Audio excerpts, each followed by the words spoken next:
ആറാലുംമൂട് കൈലാസനാഥ ക്ഷേത്രത്തോട് ചേർന്ന സമാധി സ്ഥലം ഗോപൻ സ്വാമിയുടെ സമാധി സ്ഥലം പൊളിച്ചപ്പോൾ അവിടുത്തെ കാഴ്ചകൾ എന്തൊക്കെയായിരുന്നു എന്ന് അറിയാനുള്ള ആകാംക്ഷ എല്ലാ മലയാളികൾക്കും കാണും.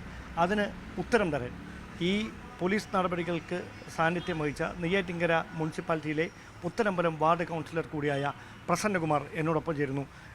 പോലീസ് പുലർച്ചെ തന്നെ ഇവിടെ എത്തിയിരുന്നു. നിങ്ങളോട് എപ്പോഴാണ് ഇവിടെ ഇങ്ങനെ എത്തുമെന്ന് പറഞ്ഞത്? ഞാൻ ഒരു 7-7:15 മണിക്ക് ഈ സമാധി സ്ഥലത്ത് എത്തിയായിരുന്നു. ആ സമയത്ത് നമ്മുടെ RDO ഉദ്യോഗസ്ഥൻ, അതുപോലെ പോലീസ് ഓഫീസർമാർ, ഡോക്ടർമാർ, നമ്മുടെ ഇത് പൊളിക്കുന്നതിന് വേണ്ടിയുള്ള 2-3 തൊഴിലാളികൾ, ജനപ്രതിനിധികൾ, കൗൺസിലർമാരും അതിയന്നൂർ പഞ്ചായത്തിൻ്റെ 2 പഞ്ചായത്ത് മെമ്പർമാരും ഉണ്ടായിരുന്നു. അവരുടെ സാന്നിധ്യത്തിലാണ് ഈ നടപടികളെല്ലാം തുടങ്ങിയത്. അപ്പോൾ ആദ്യം എന്താണ് അവർ ചെയ്തത്?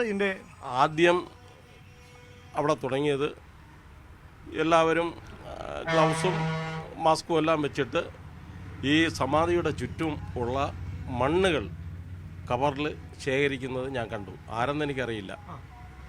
അതിനുശേഷം ഈ കവറിൻ്റെ 4 സൈഡിലും ഉള്ള അളവുകൾ എടുക്കുന്നതായി ശ്രദ്ധയിൽപ്പെട്ടു. അതിനുശേഷം ഈ ഉദ്യോഗസ്ഥൻ്റെ RDOയുടെയൊക്കെ നിർദ്ദേശപ്രകാരം ഈ തൊഴിലാളി ഇരുമ്പ് ഉളി കൊണ്ട് മേളിലെ സ്ലാബ് തട്ടി 4 സൈഡും തട്ടിയിട്ട് പോലീസ് ഉദ്യോഗസ്ഥന്മാരും ജനപ്രതിനിധികളുമായിട്ട് ഇതിനെ സ്ലാബ് എടുത്ത് താഴെ വെച്ചു. മുകളിലത്തെ സ്ലാബ്. ആ സ്ലാബ് എടുത്ത് വെക്കുമ്പോഴേക്കും ഞാനും ഈ കുഴിയിലേക്ക് എത്തി നോക്കിയായിരുന്നു. കുഴിയില്ല, ഈ കെട്ടി നോക്കിയായിരുന്നു. അപ്പോൾ കണ്ടത് തുണി പുതച്ചിട്ടുണ്ട്. അതിൻ്റെ പുറത്ത് ഭസ്മവും മറ്റു കാര്യങ്ങളും കഴുത്തിൻ്റെ അളവോളം ഉണ്ടായിരുന്നു. പിന്നെ സ്മെല്ല്, ഗന്ധം, കർപ്പൂരത്തിൻ്റെ ഗന്ധം കൂടി എനിക്ക് അനുഭവപ്പെട്ടു. അതായത് ഈ മൃതദേഹത്തിൽ നിന്ന് ഈ കർപ്പൂരം, ഈ സുഗന്ധദ്രവ്യങ്ങൾ ഉണ്ടായിരുന്നു. വേറെ സുഗന്ധദ്രവ്യം എന്ന് പറയുന്നത് ഭസ്മം, വെള്ള കളറുള്ള ഭസ്മമാണ് ഞാൻ കാണുന്നത്. കണ്ണ് നീറ്റലുള്ളത് കൊണ്ട് എനിക്ക് മനസ്സിലായി കർപ്പൂരത്തിൻ്റെ ഗന്ധവും ഉണ്ടായിരുന്നു. അതുകൊണ്ട് കർപ്പൂരം അലിഞ്ഞ് ഇതിൽ ചേർന്നിട്ടുണ്ടെന്ന് ഞാൻ മനസ്സിലാക്കുന്നുണ്ട്. അപ്പോൾ ഈ അല്ലാതെ ഒരാഴ്ച കഴിഞ്ഞ മൃതദേഹത്തിന് സംഭവിക്കേണ്ട ഒരു ജീർണാവസ്ഥയൊന്നും കണ്ടില്ല. കഴുത്തിന് മേളിൽ വാ തുറന്നിരിക്കുകയും ഈ തുറന്ന ഉടനെ ഈ മുകളിൽ കൂടി ഭസ്മമൊക്കെ ഉണ്ടായിരുന്നു. പക്ഷേ ഈ കാണുന്നത് കഴുത്തിന് കീഴെയാണ് കട്ടയ്ക്ക് കാണുന്നത്.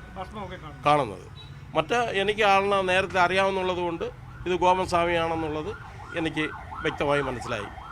അദ്ദേഹം ഇരിക്കുന്ന നിലയിലാണ്. അടിയിൽ ഇതിന് താഴെ ഭസ്മമുള്ളത് കൊണ്ട് അപ്പോഴും മനസ്സിലാക്കിയില്ല. അല്ലാതെ നേരെ കിഴക്കോട്ട് തിരിഞ്ഞെന്നാണ് തോന്നുന്നത്.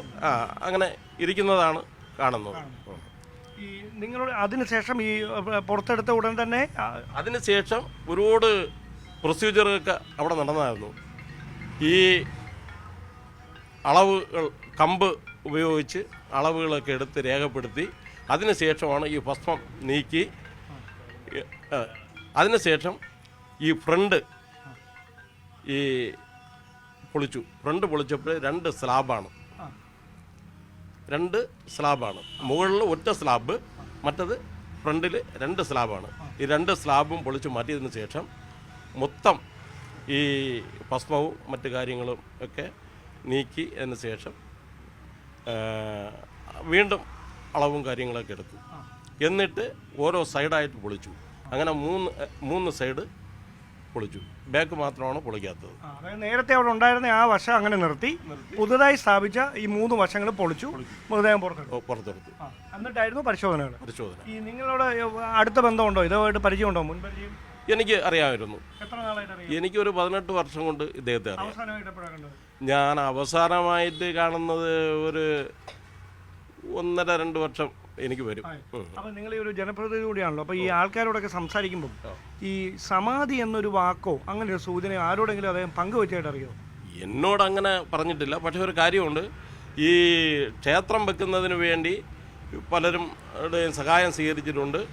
ആ പ്രദേശത്തുള്ളവർ ചേർന്ന് സഹായങ്ങൾ കൊടുത്തിട്ടുണ്ട്.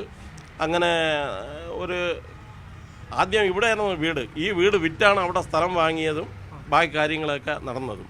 പിന്നെ അദ്ദേഹത്തിൻ്റെ ഒരു മുൻ ആവശ്യമായി എൻ്റെ അടുത്ത് സമീപിച്ചിട്ടുണ്ടായിരുന്നു.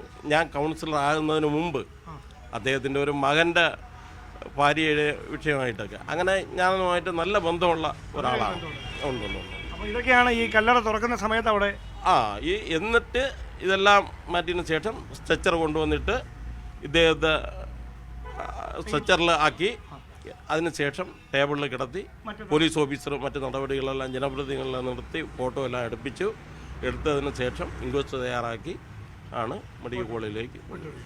അപ്പോൾ ഇത്രയും കാര്യങ്ങളാണ് ഈ സമാധി സ്ഥലം പൊളിച്ചത് മുതൽ ഈ മൃതദേഹത്തിൻ്റെ ഇൻക്വസ്റ്റ് നടപടികൾ പൂർത്തിയാക്കിയതുവരെ കേരളത്തിൽ കേട്ടുകേൾവിയില്ലാത്ത സമാധി വിവാദം, സമാധി പൊളിച്ച് സമാധി സ്ഥലം പൊളിച്ച് മൃതദേഹം പുറത്തെടുക്കുന്നത് വരെയുള്ള കാര്യങ്ങൾക്ക് സാക്ഷിയായ നെയ്യാറ്റിൻകര മുനിസിപ്പാലിറ്റിയുടെ ഭാഗമായിട്ടുള്ള പുത്തനമ്പലത്തിൻ്റെ വാർഡ് കൗൺസിലർ കൂടിയായ പ്രസന്നകുമാറാണ് ഈ വിശദാംശങ്ങൾ നമ്മളോട് പങ്കുവച്ചത്. ക്യാമറമാൻ സി വിനോദിനൊപ്പം ഡാൻ കുര്യൻ, ന്യൂസ് 18.